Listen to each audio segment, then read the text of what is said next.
Can you tell me a little bit about yourself, your background and what you're doing at the moment?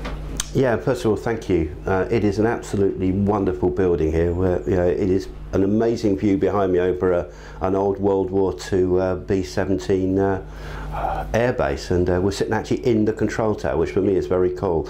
I'm a 30-year recruitment vet. My background was traditional publishing back in the 80s, ran magazines like Computer Weekly in the heyday of the IT industry, founded a magazine in 89 called Personnel Today, which was my first venture into true publishing, and got to understand what I call today the power of content. During the 90s, actually worked for two big UK recruitment advertising agencies, one Barker's, one Riley, and again understood the power of creativity, employer branding, but again I would use the word content. In those days you had to have a headline that in 30 seconds was going to attract somebody when they were looking at the Daily Telegraph on the train or the Sunday Times. Very early on, about 96, I began to see what I thought was going to be a true revolution in our industry, which was the power of the internet, and started to look at sites, develop sites, watch what was going on, travel to the US, and in 99 was part of a team behind a job board called Total Jobs. And over the next 6 years, with a fantastic team, we built that to become a very successful, what we would call today, generalist board, but at the same time developed our niche strategy with CW Jobs, Caterer.com, etc., etc. And since then, I've been working in various countries around the world, developing various bits of recruitment technology. And about 18 months ago, came back to the UK, wasn't sure what to do. Had been reading a lot over in the US, where I tend to get a lot of my influences from, about this concept of content. And 18 months ago launched ECOM Digital with some team of really smart guys. And I suppose we define ourselves as a content agency. We aggregate, curate and write content. We have over 100 journalists behind us. We then publish that content across a multiple of channels and a multiple of formats. So whether it's going to be a video streamed out, or whether it's going to be something written in an email marketing newsletter campaign that engages with your own database, or whether it's building you content for you to then publish into your Facebook, Twitter, Flickr, LinkedIn groups, doesn't really matter. We then do everything in a very strong branded fashion, so we have a strong branding team. And to do that, I suppose we have to understand what's going on in the world of technology. So there's a team of 8 of us, but we've built out a network of over 100 journalists. And then alongside that, we publish a variety of newsletters where, again, we find the best content every week, every month, depending on which newsletter, literally around the world. So we do the Recruitment Buzz, which is weekly. Which I read that. Yeah, I recommend that to... People really enjoy it. We look at 700 blogs every week, and we pick out 10, 15 or 20 best of. And I suppose the model is, Louis doesn't have time to read 700 blogs. Most recruitment consultants certainly don't have time to read 700 blogs. I've got a team that do, and we bring you that classic best of on a weekly basis. We've got the HR Buzz, which is fortnightly, exactly the same model, looking at the world of HR. We now do a mobile newsletter that only looks at what's going on in the world of mobile. We do an HR technology, because HR technology is becoming such a big global topic. We do a media one, which looks at the world of recruited media, so updating you every fortnight on your Facebook stats, what's going on Twitter, suddenly why Pinterest or Instagram have suddenly become fashionable for recruiters. And through doing that, we've actually built ourselves a very attractive marketing platform with probably the best part of nearly 45,000 email addresses. But at the same time, the content we're writing for our clients we'll often put into our own newsletters, because when we write for clients, it's thought leadership stuff. We were discussing earlier on, Louis, news and PR goes into one pot. Yeah. Content and thought leadership writing goes into another pot. Yeah. So that's what we've been up to. Fantastic. And you will be speaking at the, as I said earlier, the Technology in the Modern Day Recruiter event, which is hashtag TechRec12 for Twitter followers. This is hosted by TheJobPost. Can you tell me a bit about what you'll be talking about there? I presume content will will come into it. It will, but content, technology and content should go hand in glove. They very rarely do. Probably I'm going to be slightly controversial. I think one of the challenges with recruitment technology is certainly for the last 12 years in both the recruitment and HR industry, hundreds, if not billions of dollars have been invested in recruitment technology. And what slightly worries me is, has anybody actually ever gained any real competitive edge? Now, as a supplier of recruitment technology, you'll be kicking me in a moment, but stay with me. So the analogy I've sometimes used is that the development of recruitment technology kind of reminds me a bit like the First World War race for rearming ourselves. And what drove us all was the fear that our competitor down the road has got a bigger gun and we needed a bigger howitzer. And at the end of the day, no one actually ever gained competitive edge until it all kicked off. Now that's being slightly disingenuous, but there is a very strong sense that we do now need to be investing in recruitment technology, because the reality is we've reached that tipping point where if you don't, you now will lose competitive edge. Yeah. So despite a dinosaur like me making that previous statement, we've gone beyond that point. I think the issue for me is that the owners of recruitment consultancies, the HR directors investing in applicant tracking systems, should be absolutely clear what they want, why they want it, and where they are going to derive maximum competitive edge by investing in it. And so often what I see is a half-baked strategy that starts with a grand vision, budget and/or economy then gets in the way, and what they buy are the actually things that they need, but they never truly exploit the other opportunities that technology might avail them. And that isn't purely about content, it's about that bigger picture. So I think today, we are already in the technology war and you can't stop. Were it that we can, we might all actually add more to our bottom line, but you can't. What are going to be the big issues going forward? One, I think, is going to be big data. This applies to HR, this applies to in-house recruiters, and this applies to recruitment consultancies. What do I mean by this concept of big data? Everywhere there is data on everything we want to find. And social media has made the finding of data easier and easier and easier. In the recruitment industry, in reality, finding a candidate now happens so quickly. One of the reasons I think that recruitment consultancies have found themselves being challenged by in-house recruiters, and I do not subscribe to this view that in-house recruiters are failed recruitment consultants. Looking at some of the salaries, looking at the fact that many companies now are offering bonus schemes to in-house recruiters, I think we have to overcome that particular stereotype. But reality is, it's finding a candidate is not always the issue. The issue today is, how can I find that candidate and engage with them beyond the transactional, I need to find X, go and find it for me. And I think we are now into an industry where we almost need to go back to our roots of the 80s, where we actually had relationships with our candidates.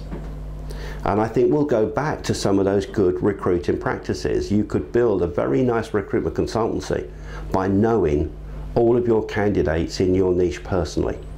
And I think the integration of content, the integration of social into candidate relationship management platforms, CRM, is going to become a very much bigger part of our future. So I always say to people, to me, I look at the Salesforce.coms of this world that bring everything together. But of course they do it through strategic partnerships, so they'll partner with the MailChimps or the Constant Contacts of this world. They'll partner with, they've even got actually their own recruitment module. Never actually took off, but they built quite a smart recruitment module. And therefore technology in our industry is going to be about finding, engaging, publishing, commenting. It's going to be almost like a micro publishing meets CRM platform. I use an analogy. If some really intelligent person 10 years ago had come up with the idea at Tesco's to develop a Tesco's Club card and had marketed it, and in year one 100,000 people had signed up to it. But they didn't send out a single piece of communication to that 100,000 people. Despite having the smartest idea probably ever in the industry of marketing, they probably would have been sacked. If you think about it, in recruitment, we build beautiful career sites. You build your platform. You find all these candidates. You put them in a database. And then you don't do anything with it. Yeah. And to me, that's going to be a big part of what I'm going to be talking about. The technologies around it, whether you're going to be using mobile as part of your engagement strategy, etc., etc. To me, they're just part of this. We are now in a candidate relationship game. We've moved from find, post, pray, or search, ring, pray, to a much longer, and as I say, in a funny way, more 80s model, yeah, but on a much more scalable, using technology intelligently. More efficient. Absolutely. Yeah. I think that probably covers my next question as well, which was the future of recruitment technology, and it's especially in relationship to content. But I think you covered that. Well, what I would say, I think I'll add, content is going to be multi-channel, multimedia, and I start with a theory. Today we are all publishers. You've been at your business for a year. Your company now know more people and more influencers than they ever knew a year ago. Because what you've done is you've taken and published yourself and presented yourself on certain channels. Yeah. It's no different for recruiters, really. Yeah. Reality is, so every day we're in the publishing business. Problem is, one, most of us don't realise it. Most of us get intimidated by the thought of it, but we still do it. Yeah. And very, very few of us have what I call a content marketing program. So to me, and I would say this because I'm in the content business, and it is a marketing channel. Now, let's not beat about the bush. Content is about marketing. But to me, you need to sit down and say to yourselves, what do I want this technology to do? And if you want it to become part of your publishing program, we sit with clients and we'll say, develop an editorial program. Who are your audience? Where are they hanging out? What do they want to read? Do they want you to push content to them in an email format?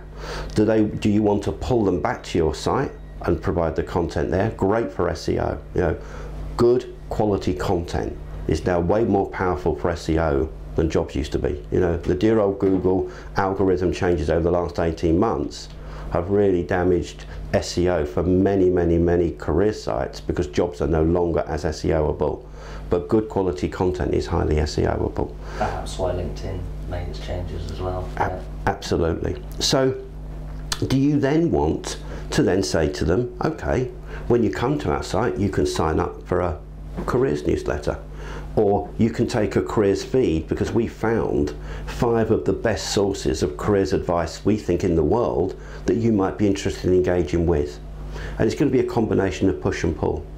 You need to think about what are the key industry events in your industry, and you need to put those in an editorial program. So if you know that every year in the IT industry 50,000 IT professionals go to a place in Germany which used to be Hanover for a big IT conference called ZBIT, and you want to be seen to be an influencer, you don't necessarily need to be at the event, but if you know what the hashtag is, if you do a poll about a month before to your own database, you can publish a white paper, you can do a newsletter, you can get the hashtag. Suddenly people at that conference see you. Yeah. And you can be sitting in the control tower in Norwich doing it, but you're perceived to be an authority. You're perceived to be part of the community. We found this at the SEA event, the World Conference, the Recruiter Rex event, and we weren't a gold, platinum sponsor or whatever. We were just a normal sponsor. We had a stall there, but I was here.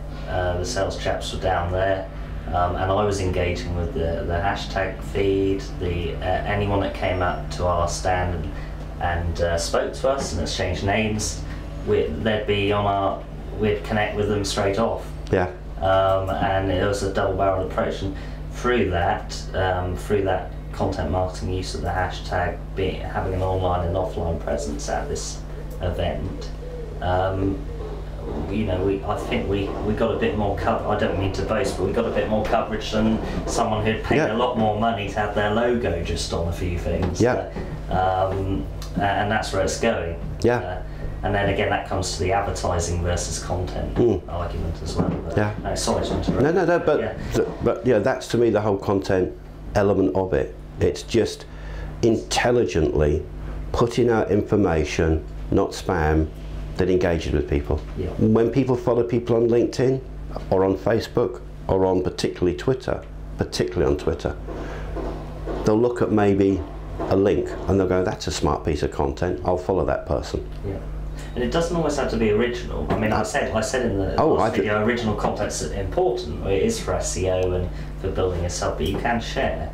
I think actually reality is content sharing is probably bigger and at the moment more important, because you can't create the volume of content you'd need to. Yeah. But if you find out, you know, if you know that your target audience are going to be IT directors who are developing mobile platforms within their bang, bang, bang, bang, bang, you just go onto the big sites, you look for mobile related articles, etc., etc. And to some extent, shameless plug, that's where we come in. And we will go out and find the content that we will then say to our clients, there's the content, either you post it or we'll post it, but you have to engage with it. And that's quite difficult. You know, people make, it's not about smart technology, it's actually about understanding your audience and what they want to read. The technology just makes it scalable and manageable intelligently. Yeah, definitely. And that's something that's very important for recruiters, because they simply don't have the time to write the content unless they've got a marketing person there, I guess. So, yeah, and it is interesting though. I mean, probably we work with a combination of mar and pars, no disrespect, who don't have a marketing person, and we become their marketing person. We'll do a bit of social media, we'll help them do their email marketing campaigns. But what we also find is actually we work with some, I'll call them mid-sized recruitment consultancies with 20, 30, 50 up to 60, 70 consultants. But actually the marketing team are so busy doing what I would call the more conventional marketing. When we sit down and discuss what we do, it's like, wow, how can we plug that in? And I think there is a big demand for content, you know, and content that isn't just a news feed, RSS fed in. That is not content. Content is, we work in the SAP, Oracle, ERP area, and we want 4 to 10 articles a month that are original stories about what's going on in that sector, not a PR feed from SAP on a new product announcement that just gets top and tail. That's not content, that's news. I think that, again, that's a slight difference, but yeah, that's basically what we do. But I think recruitment, the core's not going to change. We still want our database, and I think again, one of the things I'll be saying is, ultimately, you have to control your own data. I don't care how much data is in the cloud, you want to control your own data. You want to be able to communicate with your audience and build a relationship with them. And you have to therefore own data and have that data in a structured, intelligent format in your system. And if you can find one bit of data and then draw more data in to fill out those profiles, fantastic.